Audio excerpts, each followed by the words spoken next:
নিউজৰ এজন তাত সাংবাদিক আছে উৎপল বুলি কেইদিনমান আগতে জুবিনৰ কথা কি কৈ থৈছে মই আপোনালোকক শুনাব পাৰো যদি আপোনালোকে শুনিব খোজে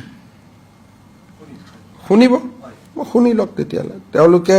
তেওঁ আজি কেইদিনমান আগতে তেওঁ জুবিনৰ বিষয়ে কি কৈছিল আপোনালোকে নিজে শুনক আজি এই দুদিন ধৰি তেওঁ তাতে থিয় হৈ পেলাই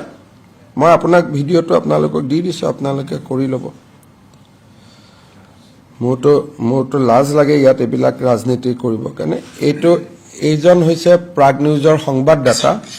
অসমৰ সংগীত জগতৰ ৰজা বুলি কোৱা আৰু একাংশ মানুহে তেওঁক ৰজা পাতি থোৱা এজন বিশেষ গায়ক তেওঁক বেলেগে শিল্পী কয় মই গায়ক বুলি কওঁ তেওঁ ৰাজীৱ সদিয়াক চিনি নাপায় তাৰপিছত তেওঁ কৈছে যে তেওঁ মৰিলে 20,000 মানুহ নহয় এইটো আৰু যোৱা দুদিনৰ পৰা তেওঁ এইটো কিহৰ কাৰণে কৰিছে জাষ্ট টু ক্ৰিয়েট যোৰহাটৰ সমান সংস্কৃতিবান মানুহ নাই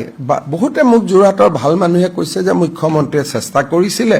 যেটা পৰিয়ালে নিদিয়ে তাৰ পিছত মুখ্যমন্ত্ৰীয়ে কি কৰিব পাৰে তেওঁলোকে মেটাৰটো ইমানতে সমাপ্তি কৰিছে কিন্তু যিজন মানুহে কেইদিনমানৰ ৰজা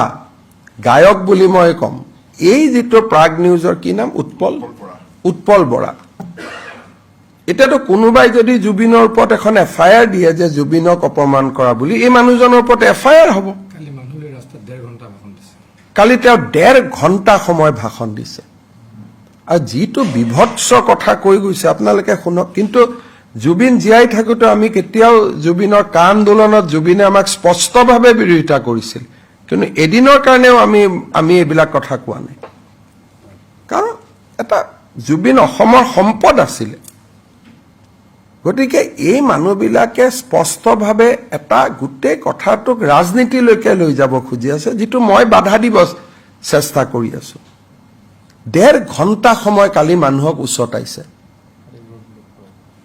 গতিকে এইবিলাকতো সব এফআইআৰ হ'ব যিসকলে